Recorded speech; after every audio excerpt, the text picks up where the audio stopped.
Kabi-kabila na ang mga naitalang forest at grass fire sa bansa at kadalasan, mga tao raw ang may kasalanan. Balita hatid ni Susan Enriquez.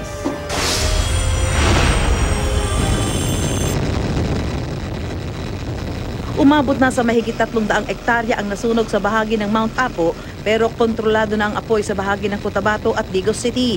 Sa ngayon, patungo na raw sa bahagi ng Santa Cruz, Davao del Sur at posibleng pa Davao City ang direksyon ng apoy.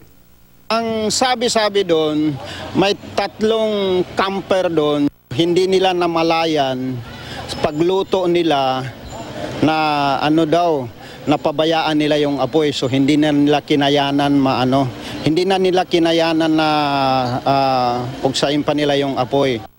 Mahigit 100 bombero at rescuer pati mga Philippine Air Force ang rumisponde. Nakagamit na sila ng 13 bucket, Bombay bucket operation ang ginawa nila.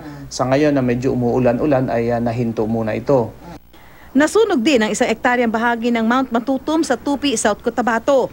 Ayon sa mga otoridad, nagsimula ang sunog sa tuktok ng bundok bandang alas 8 ng umaga. Hindi na nga nakapasok ang mga fire truck. Kulang pa sa gamit ang mga bumbero. Kaya inabot ng halos 1 araw bago tuluyang naapula ang sunog. Posibleng ang mga itinapong suluraw na ginamit sa pagsunog ng mga bahay pukyutan ang pinagmula ng sunog. Sa pagsisiga naman ng basura, hinihinalang nagsimula ang sunog na tumupok sa 20 ektarya ng gubat at pananim sa Madalag, Aklan. 7 oras itong inapula, walang napaulat na nasaktan sa insidente.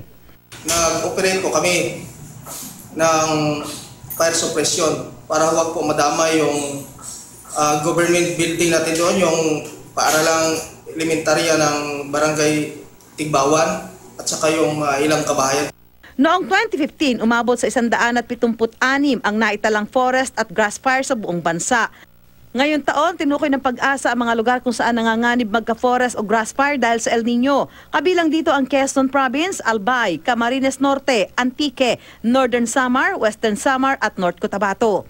Because of the activity ng ating mga kababayan, marami pong incidents of fire historically based on our record. For example, in Nueva Ecija and in Zambales, ang very crucial po dyan yung hunting. Siyempre very dry ang mga leaves, mga branches. May possibility pa rin yung mga kasama natin na nagkakaingin. May mga nagtatapo ng sigarilyo. So malaki ang tsansa na makapag-spread ito because very dry ang material natin. Plus the El Nino pa. Plus the El Nino na napakainit. Susan Enriquez, GMA News.